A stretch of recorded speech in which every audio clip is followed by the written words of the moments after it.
cœur de la famille. Chaque jour, chaque instant, la grâce de Dieu nous visite et son amour nous lie. Rien n'est plus précieux au monde que la famille, un don de Dieu. Rien n'est plus précieux au monde que la famille, un don de Dieu. Au cœur de la famille, rien n'est plus précieux que la famille. Bien-aimés de l'Éternel, bonjour et bienvenue dans votre émission intitulée Au cœur de la famille. Le parcours de la famille, c'est le thème principal de cette émission. Et il faut savoir que c'est toujours important pour nos églises de nos jours de parler de la famille. Et j'ai l'honneur ce matin de recevoir pour vous le pasteur Compore Ali. Bonjour pasteur. Bonjour. Ok, avec vous, nous allons parler des défis auxquels les jeunes chrétiens font face de nos jours. Mais bien avant d'entrer dans le vif du sujet, pourquoi est-il pertinent pour nos églises de parler de la famille? Bonjour à toutes, bonjour à tous. C'est vraiment une bonne idée. Pourquoi parler de la famille? Vous savez que dans le corps, c'est une entité. Et le corps est constitué de tissus. Et ces tissus, d'organes d'abord avant les tissus, mais chaque tissu est composé de cellules. Et c'est la base. Et c'est dans les cellules qu'on écrive tout. Tout ce qu'on dit, par exemple, qu'il y a l'héritage, tout, c'est dans la cellule. Les gènes y sont. Alors, la famille, c'est la cellule de la société. Si la cellule va mal, elle va en même temps être cancérigène et ça va atteindre le tissu, ça va atteindre les organes et ça va atteindre tout le corps et le corps va mourir. Je pense que c'est bon de commencer par soigner et de s'occuper pleinement de cette cellule de base avant que ça n'aille encore plus loin. Voilà. D'accord, merci. Au cours de la semaine du 9 au 15 septembre, nous avons abordé effectivement, comme je le disais, la thématique sur les défis auxquels les jeunes font face. Et ce dimanche, nous avons fait la synthèse, le pasteur a fait la synthèse du culte. Et j'ai pu retenir 7 défis majeurs que vous avez abordés. Et parmi ces défis, vous avez parlé de devenir disciple, rester disciple et faire également des disciples. Ça, c'est ce que la parole même nous recommande. Et également d'aller et d'en faire des disciples. Et en plus de ce défi, vous avez parlé de l'échec de la famille. C'est ça. Et vous avez précisé que ce ne sont pas toutes les familles qui ont échoué. Oui. Donc nous allons revenir sur ça également. Un autre défi, c'est la paresse que vous avez parlé. Oui. Et dans 2 Thessaloniciens 3:10, il est dit, si quelqu'un ne veut pas travailler, qu'il ne mange pas. C'est ça même. Et l'autre défi, c'est le sexe. Oui. Et vous avez eu à dire que c'est la véritable bête noire des jeunes chrétiens de nos jours. C'est ça. Et vous avez parlé également des addictions, la drogue, et la cigarette, le téléphone et bien d'autres, les sectes également. Et vous avez fini par parler des professions, des études et la foi. Et vous avez eu à dire que notre engagement pour le Seigneur ne devrait pas nous empêcher d'exceller dans nos études ou sur le plan professionnel, mais également notre travail professionnel ne devrait pas nous empêcher de nous engager pour le Seigneur. Voilà un peu ce qui a été dit. Alors, pasteur, la jeunesse, c'est la frange active de la population. Oui. Comment pouvons-nous faire face à ces différents défis? C'est bon. La question est très bonne.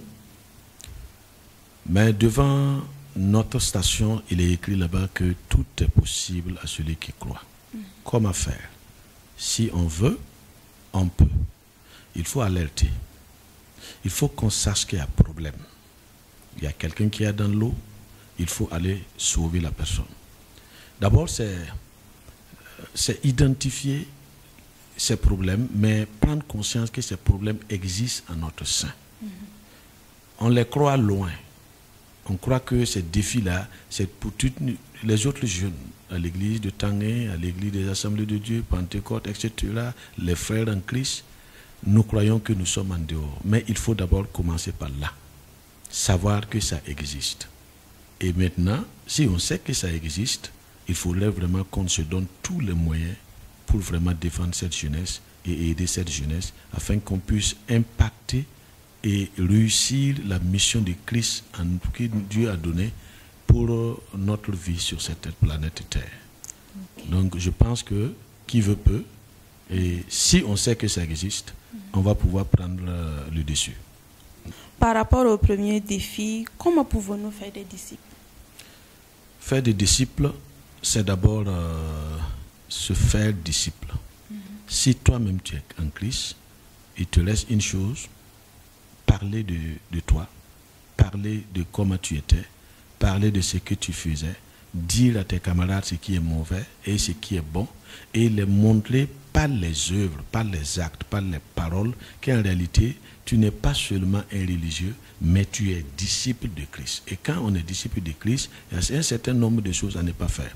Voilà. Puisque Jésus nous a sauvés, il dit d'aller dans le monde. Il faut qu'on aille. Et si on parle, il a pris un exemple. On ne peut pas allumer un feu et puis mettre sous le boiseau. Non, non, non. Si tu veux cacher un feu, et quand le feu est sur la colline, là, il n'y a rien à faire. Il faut qu'on soit sur la colline pour briller, pour que tout le monde voie. Et la jeunesse a un problème particulièrement, on a peur, on a honte, on ne veut pas qu'on sache qu'on est chrétien. Et là, c'est peut-être un signe même pour dire que tu n'es pas encore chrétien. Parce que le véritable disciple, sa mission, c'est de faire des disciples. Et comment faire? C'est pas toi. On a dit d'aller parce que le Saint-Esprit est avec nous. Il a promis. Et voici, je serai avec vous tous les jours jusqu'à la fin du monde. Et c'est la vérité. Parle, le Saint-Esprit convaincra et il viendra et lui aussi il deviendra disciple et lui aussi il va faire aussi d'autres disciples. Donc je pense que c'est tout ce qu'il faut faire et le reste, le Saint-Esprit jouera son rôle et pleinement nous aurons de nouveaux disciples. Okay. Voilà. Avec l'aide du Saint-Esprit, donc en tant que jeune, on pourra faire des disciples. Oui. Et la famille, vous avez tantôt dit que c'est la cellule centrale de la société. À quel moment on peut parler d'échec de la famille? L'échec de la famille ou bien l'échec des familles, c'est quand on n'éduque plus, quand on abandonne, quand le parent ne joue plus ou n'assume pas ses responsabilités. Quand un père ou une mère n'est plus un modèle pour l'enfant, tu as déjà échoué. Quand un père ou une mère ne s'affiche pas chrétien, au fait, dans ta manière de parler, dans ta manière d'agir, comment l'enfant va imiter? Parce que l'enfant a besoin de repères et de modèles. Et s'il n'y a pas, papa n'est pas un modèle pour moi, maman n'est pas un modèle pour moi, la famille a échoué. Ça, c'est un. Il y a d'autres, tellement occupés, on n'a plus de temps pour les enfants. Ça, c'est un échec. Bon, quelque part, la Bible dit que si on gagne le monde entier et qu'on perd son âme, moi je vais paraphraser pour dire, si on gagne le monde entier et qu'on perd ses enfants ajoutés, c'est une catastrophe, c'est un échec. Le rôle du père et de la mère, des parents en général, c'est que les enfants soient sauvés. Et si tu n'arrives pas à le faire, c'est un échec. Même dans l'éducation, il ne faut pas faire ci, il ne faut pas faire ça. On voit par exemple dans cette question qu'il faut dire aux parents qu'il faut obligatoirement pour l'éducation du jeune enfant ou bien de l'adolescent, le bâton et la carotte. L'enfant n'a pas besoin de deux pères, il n'a pas besoin de deux mères. Il a besoin d'un père et d'une mère et que les deux ensemble vont l'éduquer. Il n'a pas besoin seulement de la carotte, il a aussi besoin de quoi? Souvent, malheureusement, on nous enseigne qu'il ne faut pas, mais il y a 1000 manières et l'enfant sait que ce n'est pas parce que tu le hais, mais tu l'aimes. Ça s'appelle corriger, ramener, montrer la voie, par l'exemple, et l'enfant va suivre. Et je pense que échouer, c'est quand tu n'assumes pas cette responsabilité. Quand le père est absent, la mère est absente. Quand tu ne peux pas donner quelque chose parce que tu n'as rien. Tu laisses l'enfant et c'est la rue qui va l'éduquer. Toujours, c'est la rue, c'est le téléphone, c'est l'école. Mais toi, en tant que père, tu n'es pas là. Je pense que ça, c'est le rôle de la famille. Et ça, si ça ne se fait pas, c'est un échec. Dans les enseignements du vendredi, nous voyons que du mardi plutôt, vous avez pris des exemples par rapport à ce défi-là, où des parents ont échoué à quelque part, eux-mêmes dans leur comportement, et cela a influencé les enfants. Et nous voyons aussi que de nos jours, il y a des divorces et tout, et cela impacte négativement de nombreux enfants.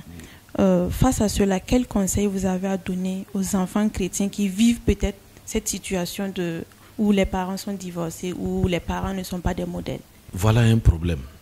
Je suis le proviseur du lycée privé Pierre Dupré à Gampela, c'est un internat de jeunes filles. Je reçois ces genres d'enfants. Et disons même que beaucoup viennent à l'internat parce que les parents ne sont plus là ensemble. Soit on vit avec maman, soit on vit avec papa. Et une fille, les vacances passées, le jour des vacances, est venue m'attraper dans le bureau en train de pleurer. Je lui ai demandé qu'est-ce qui se passe. Elle dit que elle ne veut pas rentrer à la maison. Parce qu'elle va arriver, va dire, bon, va faire 1 mois chez maman, après il faut venir faire 1 mois chez papa. Papa est remarié, maman est remariée. Elle part chez papa, la femme ne s'entend pas avec elle. Part chez maman, le mari de maman ne s'entend pas avec elle. Donc elle ne se sent pas. C'est seulement à l'école, le lieu, puisque nous avons souvent des visites, et le père et la mère se sont accordés au moins ça, pour venir ensemble le jour des visites là. Et c'est chaque visite, l'enfant est au ciel. C'est un ange. Elle est heureuse parce qu'elle voit les deux là ensemble. J'imagine, toi par exemple qui m'écoutes, tu n'as pas ce privilège. Tu n'as pas maman ou bien tu n'as pas papa. Alors qu'ils vivent. Si tu étais orpheline ou orphelin, en fait, ils ont cette capacité de créer maman ou bien de créer papa dans leur subconscient et ils vivent avec. Papa n'est pas bon, maman n'est pas morte. Mais là, tes 2 parents sont vivants, mais tu es orphelin. À partir de ce moment, il faut te laisser convaincre que souvent ces enfants-là sont dans cette situation parce que Dieu veut quelque chose d'extraordinaire. Et j'ai toujours dit aux filles qui sont là-bas, vous êtes tellement extraordinaires que Dieu souvent permet ces choses-là sur vous pour vous former. Au lieu de te lamenter, il faut te dire qu'il faut que tu te battes. Et que ce que papa et maman ont fait, tu ne le fasses jamais à tes enfants. Il faut que tu réussisses. En fait, tu es condamné à réussir. Tu es condamné à être un bon modèle. Sinon, tu vas répéter l'erreur de maman ou de papa. Parce que divorcer, c'est en réalité, on ne veut pas qu'on le dise. Souvent, il faut divorcer, mais c'est de l'égoïsme. Quand on cherche ses propres intérêts, on peut laisser partir. Mais quand l'intérêt des enfants prime sur le père, sur la mère, je pense que sur vous, vous allez mourir ensemble, laisser vos différends et vivre pour vos enfants. Et vous allez voir que Dieu même va vous aider à pouvoir résoudre les problèmes qui sont entre vous et qui font que vous avez dit que vous allez partir. Alors, s'il y a quelque chose à te dire, toi tu es dans cette situation, reviens à Christ. Si tu as accepté Jésus, va de l'avant. Parce que quand Jésus naissait dans ce que le prophète avait annoncé, il a dit, tu es le père des orphelins. Ça veut dire que les orphelins ont leur père. Tu es le père de ceux qui n'ont plus de papa ou de maman ensemble. Tu es la famille. Jésus dit, venez à moi, vous tous qui êtes fatigués et chargés, je vous donnerai du repos. Jésus te donnera le repos et tu vas pouvoir. Mais sache que tu ne ressembles pas aux autres. Ne te compare pas aux autres. Non, non, non. Bats-toi avec ton Seigneur et tu vas réussir. Ouais, je pense que c'est ce que j'avais. Parmi les défis majeurs auxquels les jeunes font face, il y a également le sexe. Et vous avez dit que c'est la bête noire. Oui. Et parlant de ça, on entend beaucoup de choses. Nous, en tant que jeunes, on se dit non, c'est difficile de vivre sans la fornication. C'est difficile de vivre une vie qui est agréable à Dieu. C'est difficile de vivre dans la virginité, de se garder pur jusqu'au mariage et tout. Vous, quel est votre avis sur ces sujets? C'est grave. C'est grave quand des chrétiennes engagées qui sont longtemps à l'église des chrétiens qui sont engagés, qui sont longtemps à l'église, se permettent de dire que la sanctification n'est plus possible, la virginité avant le mariage n'est plus possible. Et vous croyez en quoi? Jésus-Christ a dit quoi? Au fait, si on sait qui on est et on se rend compte qu'on ne vit pas pour soi, Paul a dit quoi? Ce n'est plus moi qui vis, mais c'est Christ qui vit en moi. Mais une fois que ce n'est plus moi qui vis, je ne peux pas faire ce que la chair veut parce que moi je suis mort. Il faut qu'on se rende compte que nous sommes en train d'être une religion au lieu d'être des disciples de Christ.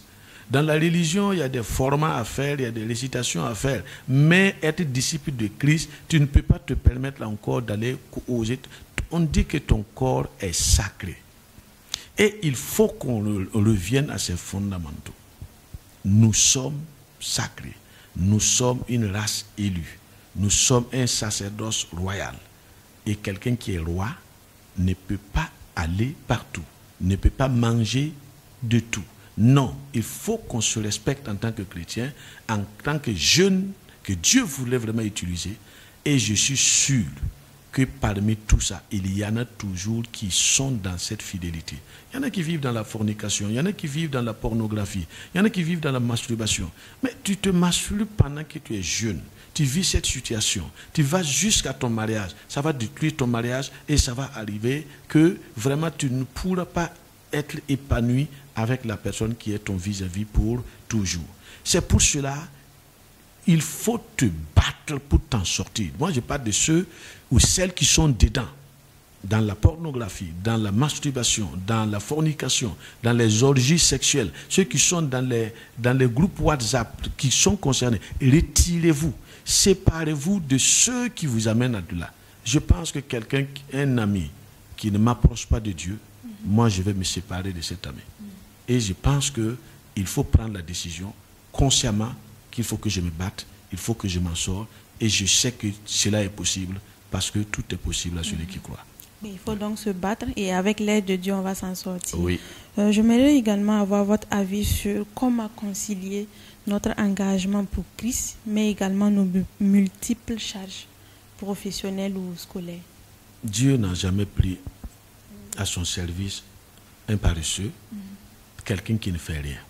Il va toujours t'enlever quelque part pour faire l'œuvre de Dieu. J'ai pris l'exemple de nos frères ici parmi nous simplement pour que tout le monde les connaisse. Mais les meilleurs dans leur domaine, quand on parle professionnellement dans les études, sont des meilleurs à l'église.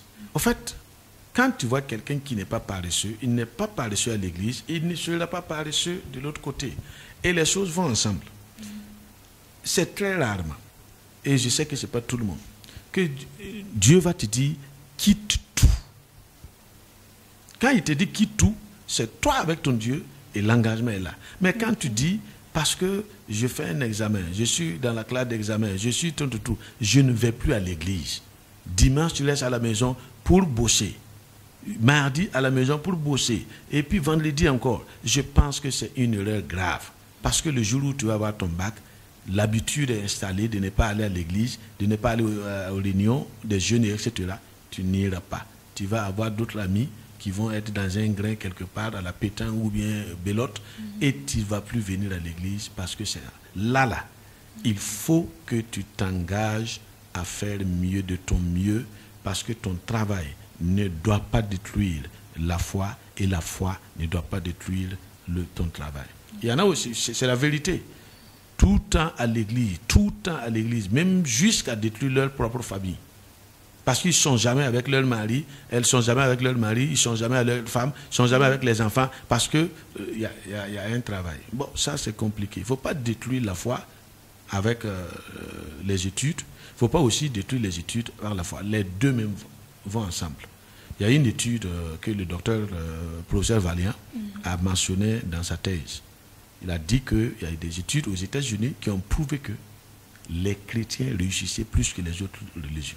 Ceux qui sont chrétiens là, ils réussissaient plus que les autres.